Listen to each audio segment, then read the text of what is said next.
I'm very excited and honored to let you know that today we have the one and only Rainn Wilson with us.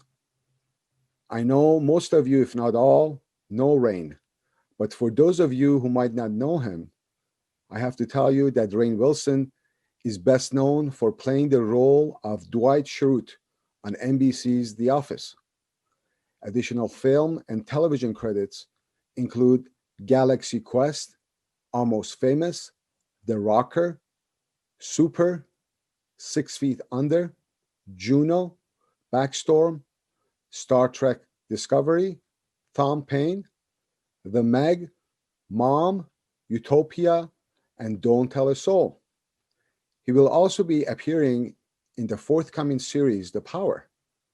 Rainn co founded Soul Pancake, a digital media company, and the Light Foundation, an educational initiative in rural Haiti that empowers at risk women and girls through the arts.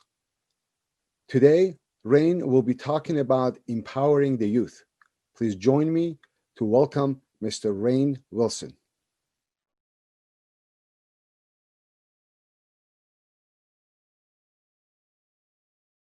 Hi, my name's Badi Cross. I'm from Portland, Oregon, and I'm a junior youth animator. And so I get to see a lot of the great capacities and profound thoughts and ideas that junior youth really have. But a lot of times they get drowned out by the rest of the crowd, and so that can be really discouraging. So that's why I feel like it's so important that we have spaces where junior youth can really feel empowered and really be heard, especially so that they can show off their creativity in service projects, develop their skills in teamwork and cooperation, and really become overall better leaders in their communities. That was Badi Cross sharing some thoughts on youth empowerment. He's a youth animator from Portland, Oregon.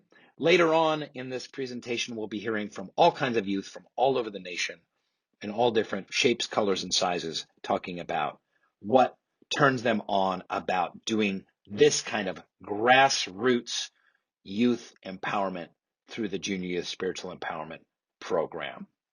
Hello, good people of the Grand Canyon Baha'i Conference. My name is Rainn Wilson. I am an actor, comedian, writer, producer, director, and other things in the Los Angeles area, for those who don't know my work. And I've been asked to speak to you today on empowering youth. Now, I have to say, when I was reached out to and asked to give this talk several months back, I jumped at the opportunity. Like, I would love to speak on empowerment of youth. It's such an important topic. It is so highly stressed in the Baha'i faith, and it is just crucial, uh, especially today, like no other time in our history, that we focus our attention on empowering youth. That being said, when I started to dig into the topic, I started to get a little bit flummoxed. What do I really want to say about empowering youth? What new information do I have to impart? What do I have to say that's different than what you already know?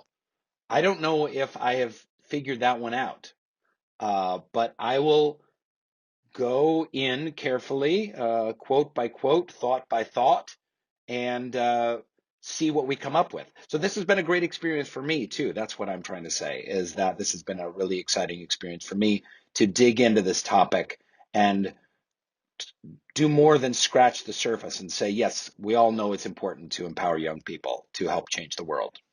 Granted. But why and how specifically? Also, it should be said that I am old.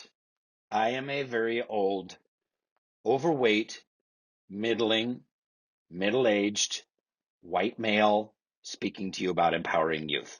I'm exactly the kind of person that should not be speaking to you about empowering youth. But we're going to get some youth voices on this little talk. We're going to get some faces and voices from the youth and from animators of youth all over about the empowering of youth. So you will be able to see and hear from some younger folk than I. The other question that came up for me is, who is the audience for this presentation? Now, I've been to the Grand Canyon Conference many times. It's a fantastic conference. Other than the line at the Starbucks, it's one of my favorite Baha'i events on the planet. But who's listening to this? I'm not exactly sure. I'm going to guess that it's mostly old people like me, middle-aged Baha'is of a mostly white and Persian background, and that is the core audience that I'll be addressing today. However, I want to leave it open for the youth as well. I hope that this talk in some way, and the youth voices and faces that we'll be hearing from later on, will invigorate and spark the youth toward their mission, notably changing the planet, because people of my generation screwed it up so bad. But we're here, we're in your corner, and we want to help you move forward, youth. The other thing that should be said is that a conversation, a dialogue, a monologue, a video, by the way, this is very strange, right? There's no audience here. I'm just kind of speaking these thoughts into my computer in my office. No one is around. I don't know if anyone's going to watch this thing. It's very strange. I'm not used to this at all, so I'm a little bit off balance. Bear with me, will you? But I'm saying that a conversation about empowering youth in 2020 is very different than a conversation about empowering youth than we would have had in the Baha'i community in, say, circa 1995. Why is this? Well, because in 1996, there was a series of 5-year plans from the Universal House of Justice that had to do with these quote unquote core activities, this institute process that you all know far more than me about. And this part of the institute process that arose in the late 90s and early 2000s was the empowering of youth, the Junior Youth Spiritual Empowerment Program specifically, where you started youth around 11 or 12, taking them through a series of books, and then segueing them into the Ruhi books. And once they had done book 5, having them become animators and activators of the younger youth, and repeating that cycle, and of course folding in children that had been through a series of virtues-based kind of children's classes for a certain amount of time. So this is all prepping youth, serving and activating and inspiring even younger youth and moving forward in a really inspired cycle of social grassroots progress. This is the new conversation about empowering youth. Had we been speaking about this in, let's say, the early 90s, we would have been talking about Baha'i youth. How do we inspire our Baha'i youth who've grown up Baha'i, our kids? How do we keep them in the faith? How do we keep them close to Baha'u'llah? How do we support them in having a career and an education, but also to be servants to humanity? How do we keep them close to Baha'u'llah? How do we keep their love for the faith burning brightly in these really perilous times? They were perilous in the 1990s. They're even more perilous now. But that would have been the main focus of our conversation. So it bears noting that when speaking about empowering youth, we're in a very different set of circumstances. And Baha'is are working with a very different mindset. We're building capacity at the grassroots, as far as I understand it. We're building capacity at the grassroots for social change on a community level. So empowering youth in 2020 is talking about youth, not just Baha'i youth. Baha'i youth, their friends, your neighbors, distant family members, school chums, anyone interested in a kind of walking a spiritual path towards personal and social transformation, starting small and moving ever outwards. So this is very important to note, that we're talking about now empowering youth on a grand level. our friends, our neighbors. What can we as Baha'is do to empower youth? I keep saying empower youth. Now I'm getting sick of myself saying empowering youth. I need to say like emboldened young people. So I'll throw that out. So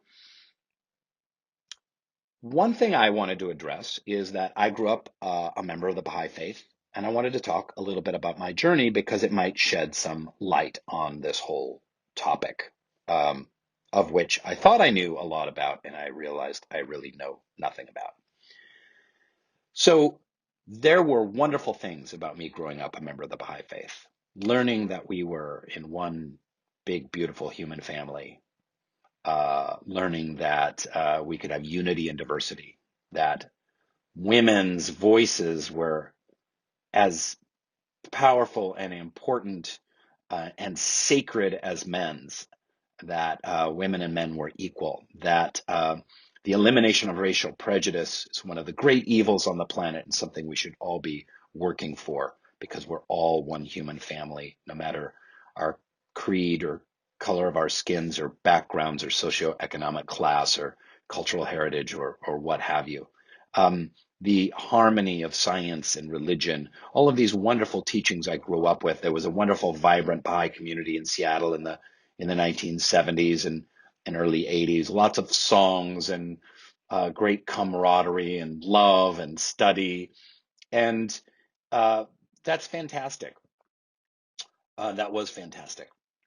When I look back on it, however, a couple of key things pop out for me because I left the Baha'i faith in the late 80s when I went to New York City to go to acting school. I'm not going to go into my whole personal story right now. I've told my story on other places. You can find it online in case you care. You probably don't. It's okay. I love you. Um, and that is, I left the Baha'i faith. And when I look back on my experience as a youth, there's a couple of pieces missing. One was I didn't, despite all the Baha'i classes I took, and I knew a lot about Baha'i history and teachings, and I could summarize the Baha'i faith, and I knew when Baha'u'llah was in what city, and I knew about the covenant, and I knew a lot of, basics about the Baha'i faith. But what had not been cultivated in me from either my family or my community was a deep love of Baha'u'llah. And I feel like in addressing many of you who might be parents of or grandparents of young Baha'is, the most important thing for that particular population, this is connected to, but a little bit separate from the dialogue we're having about empowering youth. It's connected to, but is that there needs to be a profound mystical connection that every Baha'i youth has to the personage of Baha'u'llah, because things are going to go wrong. There's going to be tests, there's going to be all kinds of moral tests that are going to come up with young people.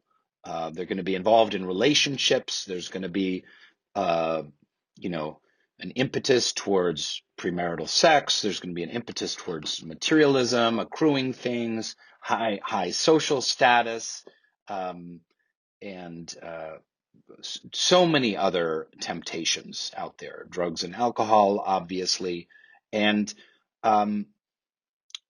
besides. The only way kind of through that minefield of temptation is to hold on to that deep, firm love and abiding love for Baha'u'llah. Shoghi Effendi has a quote that is incredibly profound. And he says, "The core of religious faith is that mystic feeling which unites man with God. This state of spiritual communion can be brought about and maintained by means of meditation and prayer. And this is the reason why Baha'u'llah has so much stressed the importance of worship. It is not sufficient for a believer merely to accept and observe the teachings. he should, in addition, cultivate the sense of spirituality, which he can acquire chiefly by means of prayer. The Baha'i faith, this is important, like all other divine religions, is thus fundamentally mystic in character. Its chief goal is the development of the individual and society, and we'll get to that later, the twofold moral path, for those keeping track, the development of the individual and society through the acquisition of spiritual virtues and powers. It is the soul of man which first has to be fed. So again, that core of religious faith is that mystic feeling which unites man with God. Part of the issue for me when I went off to college in the big city and I didn't want anything more to do with any kind of moral laws or teachings, I wanted to follow my own selfish pursuits, is I didn't have a strong enough connection to Baha'u'llah. And I had that mystic feeling had not been deeply enough cultivated. Perhaps it had, because I ultimately came back to the Baha'i faith, so perhaps there was enough there. But I think this is super important to stress, and goes out to the parents, to the grandparents of their children that might be concerned.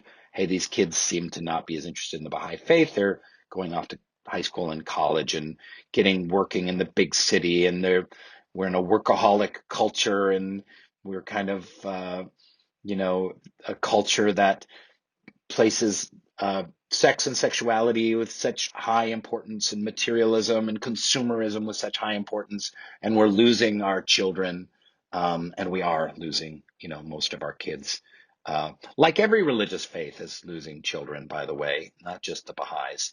Culturally, younger generations are leaving organized religions. But I think highlighting that mystic feeling in young people, especially young Baha'is, is super, super important, because that is the core, as Shoghi Effendi said. The other thing, when I look back at my being raised a Baha'i, there was not enough importance in the 70s and early 80s on service. I think for my entirety as a Baha'i child and youth, we did one park cleanup, and I remember one time we built a bench for a park. That was it for service. Now, let's not mistake service to the Baha'i community with service to the community. Abdul Baha, as the perfect exemplar of the Baha'i faith, was doing both.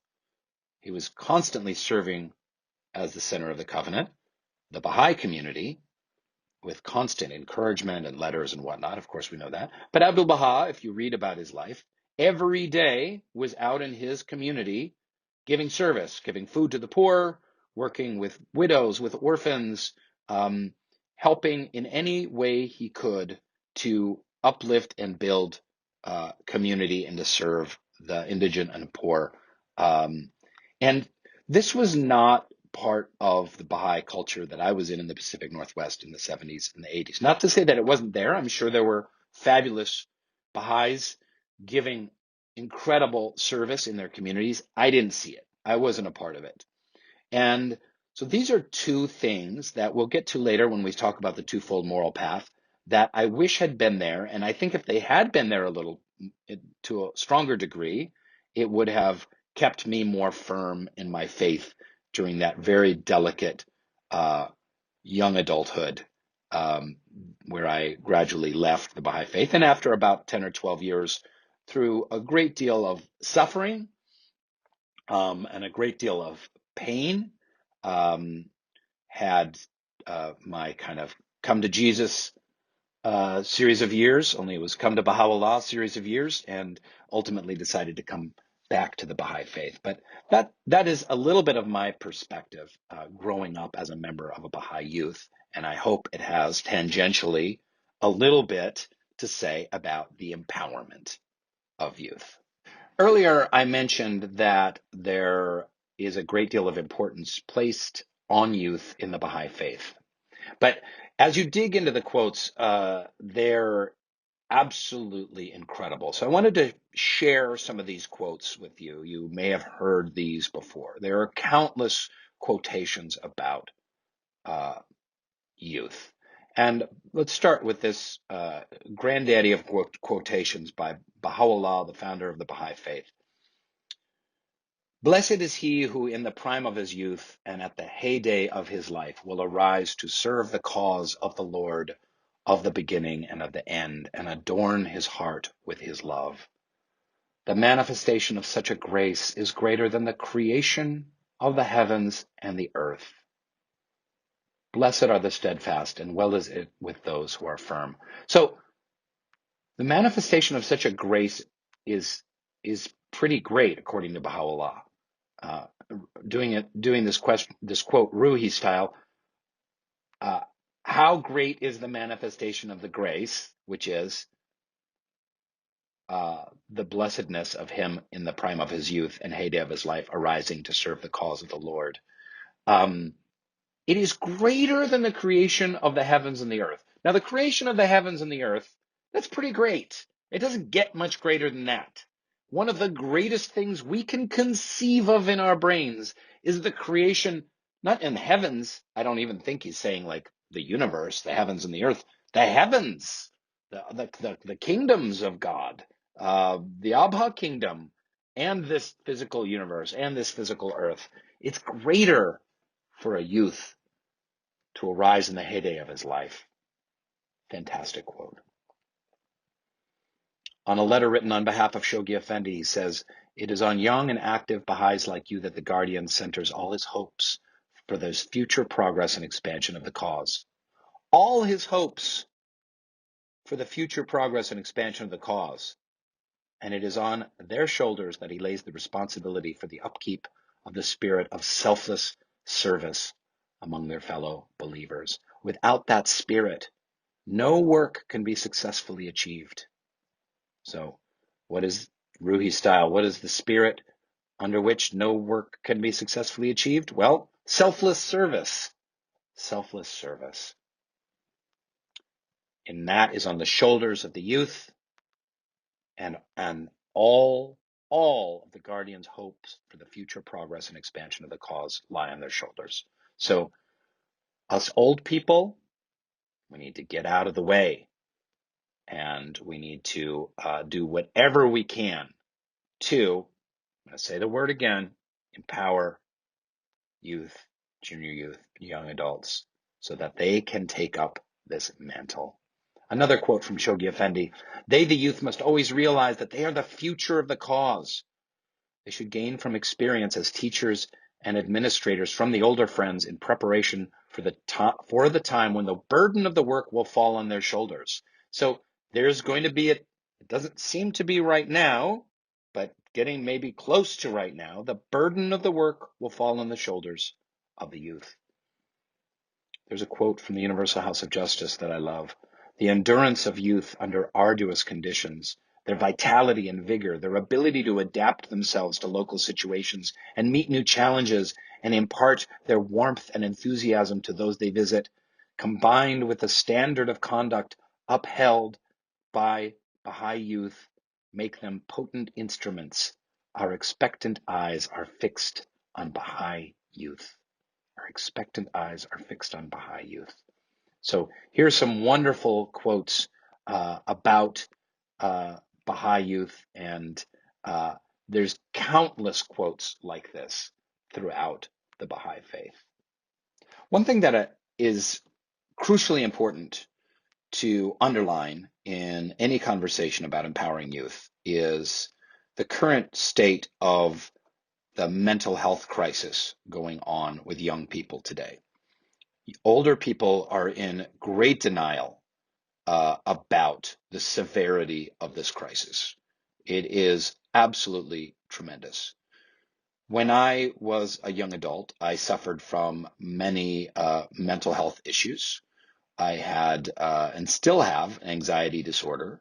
I had anxiety attacks in my 20s that were crippling. They would leave me shaking on the floor, incredibly debilitating, and had to suffer through those for years. I've suffered from depression on and off, addiction, which is a mental health issue. It's also physical and physiological, but these are mental issues that are really through the roof these days, even more than in the 80s and 90s when I was growing up. The numbers are staggering. I'm not going to list specific statistics for you right now. You can easily Google them. Suicide is up by a third over the last 12 years. Suicidal ideation, over half of college students have had some kind of suicidal ideation. Over half of college students suffer from some kind of anxiety disorder. Depression is way up. Loneliness is this is the first time in human history that senior citizens are not the loneliest generation. College students are literally the loneliest generation on the planet right now, that surveys say. Can you imagine that? People at college being so incredibly lonely. Now, there's a lot of factors here. Social media plays a large role in this, especially among adolescent girls. Um, the Social Dilemma is a fantastic documentary that everyone should see. It's on Netflix. It's about this very issue. There's also a sense of hopelessness, the partisan divide, the disunity that's in the world, the idea that hoping for world peace, hoping for a unification of humanity, living in harmony with itself and with nature, is only thought of to be for the naive. We have a culture of hopelessness. I'll get to that a little bit later. So young people are increasingly hopeless. Society, with more and more extreme measures, is telling young people that materialism, consumerism, financial comfort is what will make them happy and make them fulfilled. And this is absolutely not the case. As a matter of fact, when you dig into the positive psychology field and the study of happiness and gratitude, which is a fantastic field of study for anyone who's interested, I highly recommend the work of Dr. Laurie Santos at Yale University, who's been doing a class on happiness, and a podcast as well, with a lot of great accessible information. Materialism is actually the worst kind of arbiter of internal well-being. The pursuit of stuff and material comfort and status actually makes us far less happy. And yet every piece of advertising and societal pressure tells us that it will make us more happy and more content. This gets to your pressures, some of you who are parents, who want your child to go to medical school. You know who you are. Desperately want your child to be an engineer or a dentist, because then there will be that peace of knowing that they will live in enough material comfort to provide for their family and not have to worry about um, I don't know, starvation.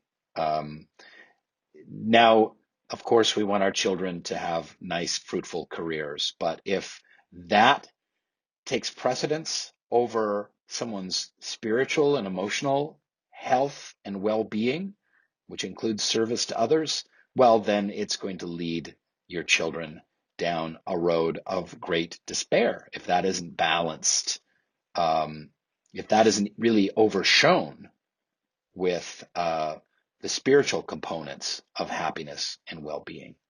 I'm bringing all this up because a lot of people in the older generations, especially in the 50s and 60s and 70s, really have no idea the depth of and breadth of this mental health epidemic going on. So if you are working with youth, if your children are working with youth, if you're working with your children or your grandchildren, if you're in a local spiritual assembly that's supporting the work of youth, we have to have a great sensitivity toward the mental health issues that are going on with young people in this day and age. They are severe. And this was before the pandemic. All of these issues have been greatly exacerbated following this global pandemic. The statistics on that are going to be coming out in the subsequent years, and I think we're going to see some really horrific facts coming out around this mental health epidemic. The good news is we have a solution. We have an answer. We can bring hope and transformation to, yes, even this mental health epidemic with young people through the teachings of Baha'u'llah, through the core activities, and through service to humanity. So a little more on that in a second. Another aspect of working with youth that I think is crucial is the idea of unity and diversity.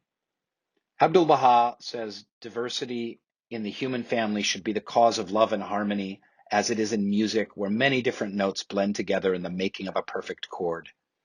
If you meet those of a different race and color from yourself, do not mistrust them and withdraw into your shell of conventionality, but rather be glad and show them kindness. Now, obviously, most of the people watching this are familiar with all of the quotes about unity and diversity. Shoghi Effendi calls it the bedrock of the Baha'i administrative order, which has so strongly and repeatedly been emphasized in the writings of the cause over and over again, unity and diversity. But I want to draw your attention back to the second part of Abdul Baha's quote.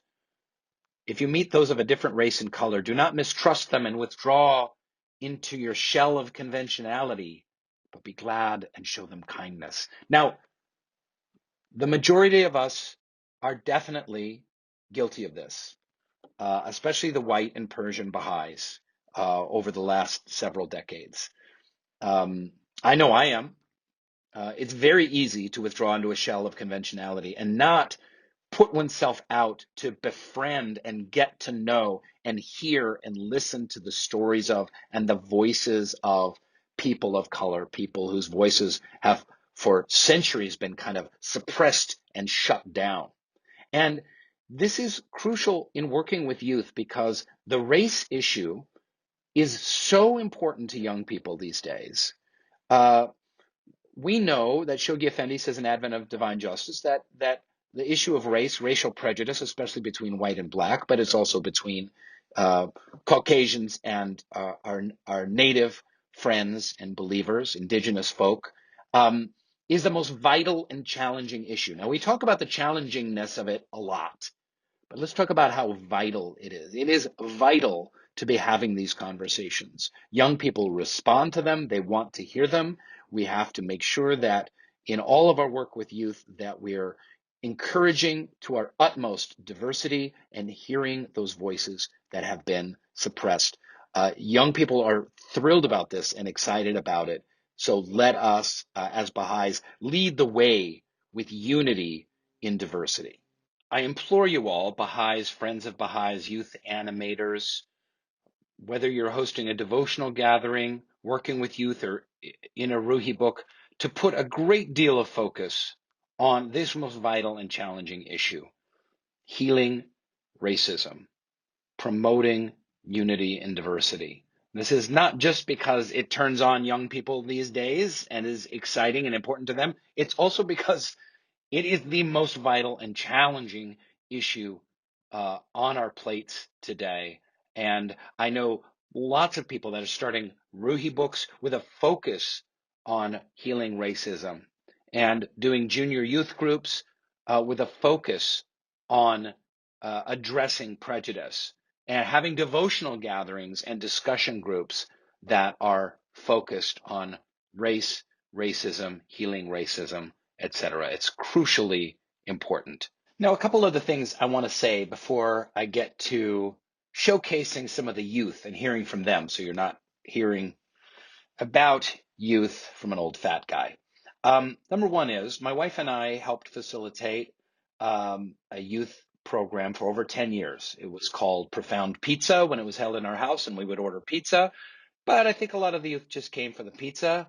So we moved it from our house to a community location, and then we called it Profound Snacks because all we had was some lame snacks. But we learned many things over the course of doing our junior youth spiritual empowerment programs. We had a lot of arts nights. We had special guest speakers come in. And one of the most important things that we found was, and we think this is crucial to anyone leading a youth group or a junior youth group or working with youth. There was 4 components to a successful youth or junior youth group. Number 1, yes, there's the books and doing the books and working on the books, and they're fantastic. And they're a great way to just spark really interesting, deep, complicated conversations. And that's all fine and good. But you can't just build a youth program off of books. Not at all. It won't work. Everyone will drop out. It's boring. Books have to just be one component of what you're doing with the youth. The other one is arts. There has to be arts woven in all the time. It can be really simple. It can be drawing, prayer. It can be skits. It can be theater games. It can be having a music night. We always had music nights. Every couple months, people bring in an instrument or sing a song or something they're working on in school, but always incorporate an arts component in every class and some kind of sports or games component so that there's a fun component and they're moving in their bodies. You know, if you're able to just even kick a soccer ball in the yard or throw a frisbee or just have a fun, silly outdoor game, you know, balancing grapefruits on your heads or something like that. It's really important to have something physical, maybe a little competitive, but open and inclusive of everyone, no matter where their physical or athletic abilities lie, is super important. And the other important aspect is service. So it is super important to incorporate service in what you're doing all the time. It's not just like, oh, once a year we're going to do a service program. You're in a process of either planning for, ideating about, getting ready for service, or then talking about your last service project, how you'd like to do it better. So you're in that constant process of reflection, action, and consultation that moves this cycle forward. For our youth, they did a lot of the kind of typical youth stuff like, oh, we want to pet kittens at the homeless shelter and pick up trash in the park and collect canned goods for the food bank. And that's all wonderful, terrific, important. We urged them with the great help of Nava Esmailzadeh, who helped teach ours almost from the beginning, to encourage them to look at where can they be most of service in their community. In our case, in suburban Los Angeles, how and where can they be most of service? What the youth came up with on their own was something called Unplugged, which was basically doing a presentation for youth and parents about how it's important to unplug from devices and screens, to not get addicted to social media, to video games, healthy ways to use these devices and have a relationship with screens. And we did 3 or 4 presentations. We invited friends and parents. They went to other youth groups and did it as a presentation. They did it at a park, at another gathering. And it was really fantastic. They felt such an amazing pride of ownership at having coming up with that idea.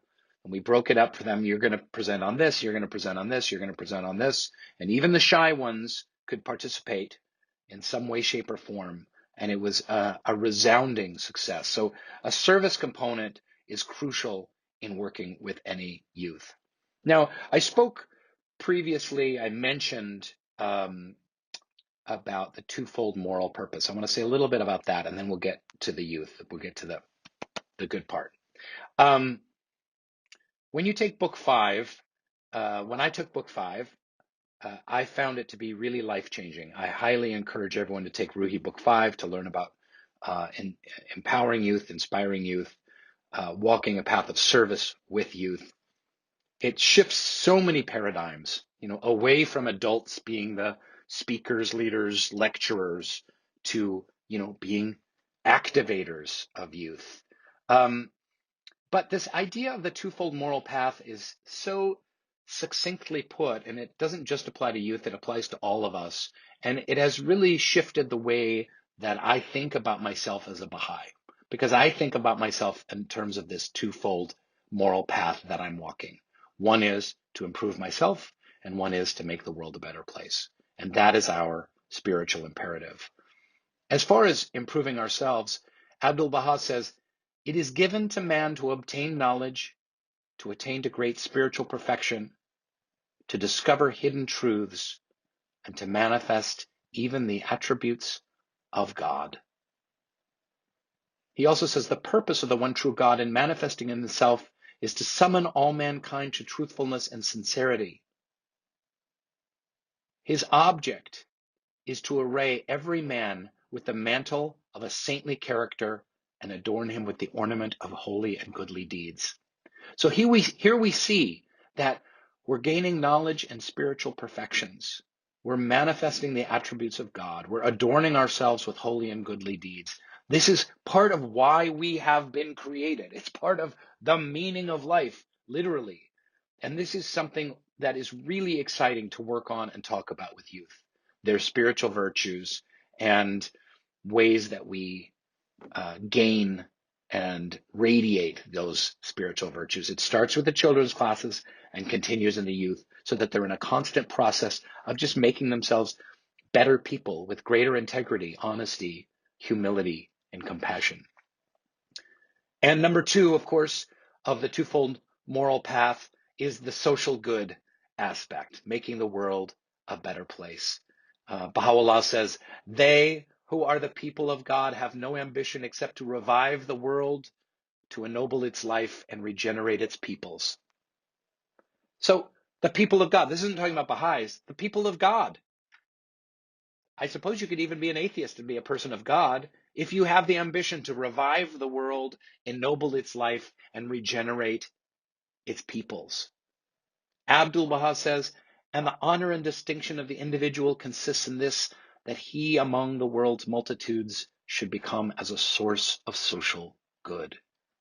The honor and distinction of the individual is to become a source of social good. This constant dialogue that we're having with young people, that we're applying to ourselves, that we're learning from young people because they do it so naturally, to make themselves better people, to be working on themselves, to be constantly educating themselves, and also be shifting all of those tools towards social good. And in the shifting towards social good, we become better people in serving. These two things are like a yin and yang. They're spinning. They're two forces that are like magnets. They're working in conjunction, making myself a better person, using that to make the world a better place. That in turn makes me a better person so I can give back even more to the world. It's a powerful and igniting concept, and I urge you all to dig in. Now let's hear from some of the youth what they have to say, and try and learn from them. I once heard that the purpose of life is to carry a message from the child you were to the old person you will be, and making sure this message doesn't get lost along the way. As an animator of 3 junior youth groups, that's how I see my job. Not to teach my junior youth how to grow up, but to help them grow old without growing out of the wonderful things they already have as young people, because those are the things the world needs. So I position myself as a student so they can teach me. I follow my own lesson plans only up until they open up and show me where their interest is. And then I throw out my lesson plans so I can follow them. It's not youth empowerment if it's still me and adults telling youth what youth empowerment looks like. It has to be youth telling us, youth doing the talking and us doing the listening, and trusting that wherever they lead us is where the discovery is. That was the great Ron Lapitan from Virginia. Amazing. It's not youth empowerment if it's adults telling youth what to do, what to think, how to feel. I love how he's able to scrap his lesson plan, listen to the youth, and change according to what they're interested in. This is so important and a great way to start off this series of youth videos and hearing directly from the youth. I sent out an email blast hearing from youth and junior youth about what excited them about the Junior Youth Spiritual Empowerment Program, what it meant to them to empower youth, and to express what was important to them. Thanks so much, Ron. My name is Radiance Tally. One of my favorite quotes from the Bob is, "Treasures lie hidden beneath the throne of God." The key to those treasures is the tongue of poets. So I'm going to share an excerpt from a poem I wrote about the 4 things that Baha'u'llah loved most. I hope it empowers you as much as it has empowered me. Baha'u'llah loved to see a face wreathed in smiles and a happy, joyous walk. He loved to see us obtain our own knowledge and not rely on someone's talk. And lastly, he wanted us to finish what we start. Serve mankind, spread the spirit he put inside our hearts. So to the faith, strive to always be true. Remember all the pain our prophet suffered for all of you. To be happy and to make a difference in all that you do. Thank you to the great Radiance Tally for that beautiful poem and contribution. You can read a lot of her writings at BahaiTeachings.org. Fantastic journalist and writer as well as poet. And rather than comment on the poem directly, I just think, again, I come back to this idea that arts and expression are so important to young people, and to be weaving the arts in constantly. Nothing empowers a young person more than being turned on to the arts to express themselves. Music, dance, poetry, hip hop, anything, you name it, they will ignite. And it is a crucial part of their education, because that part of that education is them finding their voice. Now, they may not all grow up to be professional poets like Radiance, but they will find who they are through that expression. Thank you. The youth age is so important because it's the building stones for our future. One quote that I like to say is that we cannot build the future for our youth, but we can build our youth for the future. Thank you, Tala. We can't build the future for our youth, but we can build the youth for our future. And that's what this program is about.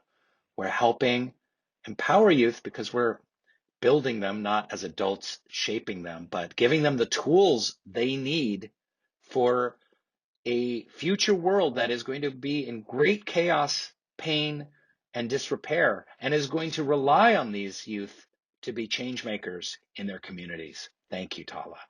Something that I was able to take away from the junior youth program was the ability to talk about more in-depth and deeper concepts which I was unable to comprehend prior to being part of this community. In the last few years that I have been participating, I found that my communication and overall consultation skills have improved a lot more, which is a great benefit. Lastly, through this program, I found that I've intertwined with my community more and have begun to understand it in a way that I was unable to. So these are just some of the benefits that I've seen through being part of the junior youth. Alex and his brothers and cousins have been a part of our group for many years in Agora Hills, California. Alex is a brilliant young person.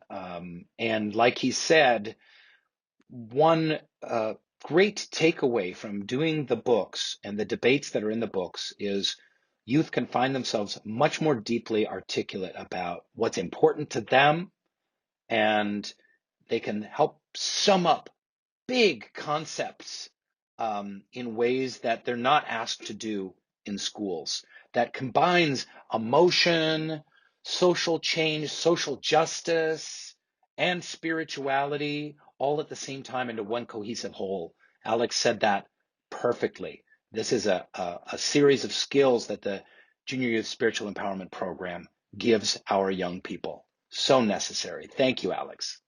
I think a necessary part of empowering youth is moving away from the shame that is associated a lot with growing up, and especially with puberty. When we go through puberty, we feel ashamed and we feel uncomfortable and we feel confused.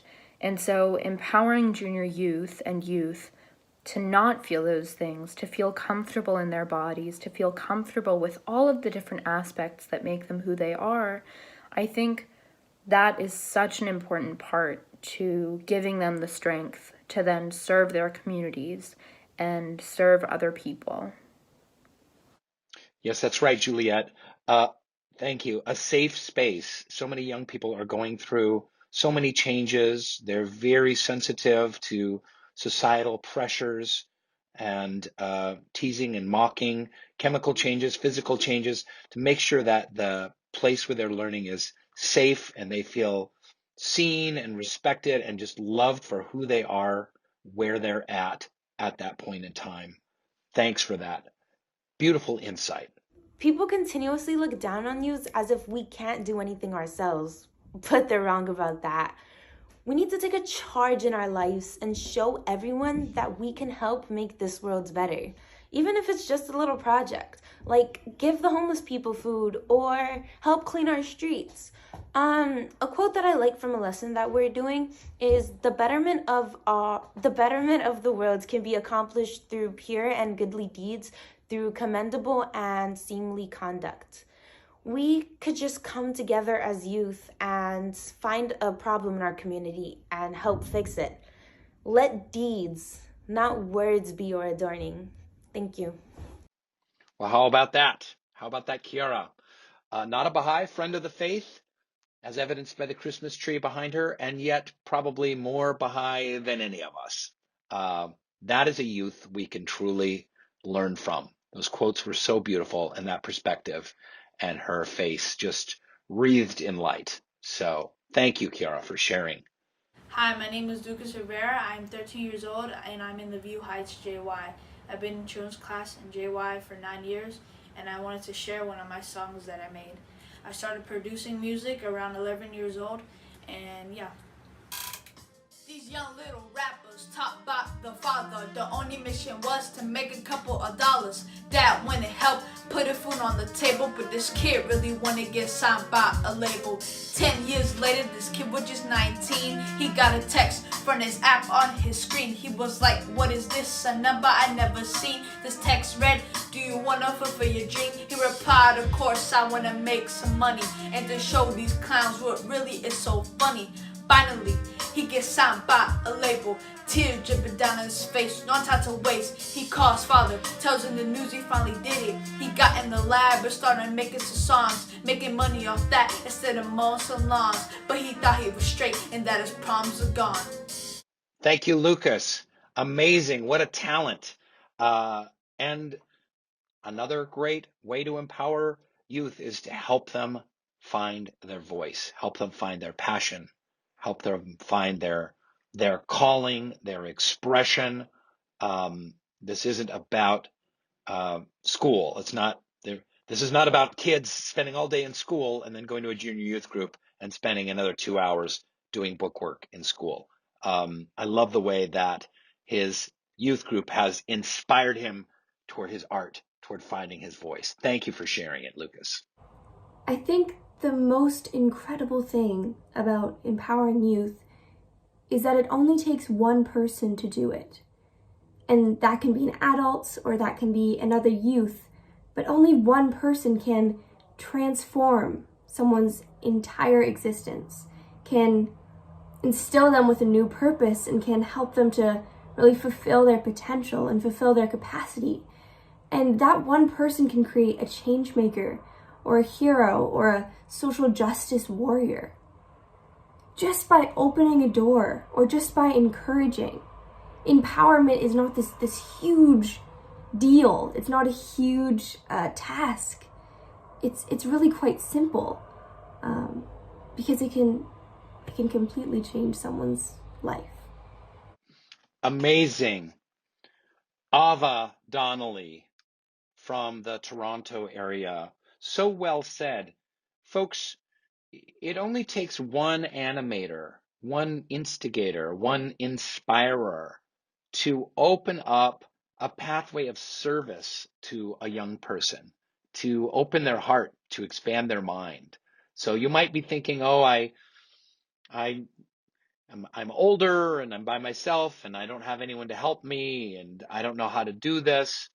You've got to dive in, because each one of these youth has been inspired, animated, turned on, uh, instigated in some way by someone who showed them some spiritual concepts, some service concepts, some social justice concepts, and set them down their own path of service and transformation. As a youth myself, the biggest thing I've noticed when empowering other youth or being empowered and feeling that sense of I can do something is watching other youth do things they wish to do and taking that step of action, and maybe youth near my community locally especially, but also having the support of adults around me and being able to feel comfortable enough to have a relationship with them and being able to ask, hey, I want to do this thing, but there are restrictions and regulations and I need you to help me figure those out and to give me the support I need to succeed in my goal. And having the adults being there to support me and then to have the support of my friends to be an example to other people has made me feel even more empowered. And so just creating a support group and giving the opportunity to create one, I feel like youth will definitely take the opportunity for that and change themselves as a whole. That was the amazing Olivia Bell chiming in. And the word she kept using over and over again is support. How important it was for her to get the support of adults in her community. Again, this is not to get schooled by or lectured by or even taught by adults, to be supported by adults, to create that bond so that she can move forward and feel inspired. Beautifully said. Thank you so much for sharing that idea.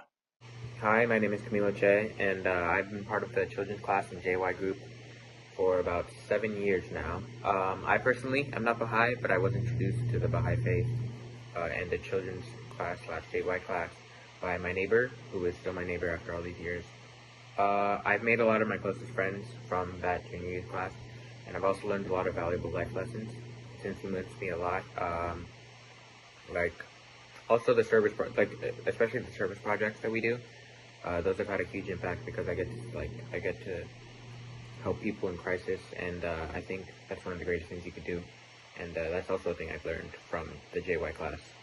And it's been a very formative experience. I think after all these years, as I'm going into high school now, I think it's one of the greatest things I've been a part of, and I think that's very special. Camilo, thank you so much for sharing that. He was speaking about the importance of the service projects, the bonding that he's had with his friends in doing the service projects. And you could feel the gratitude for the opportunity to do service in his community. Such a beautiful and wise statement. My name is Ayan Gloria Scarli. I am 15 years old and I am from Azerbaijan.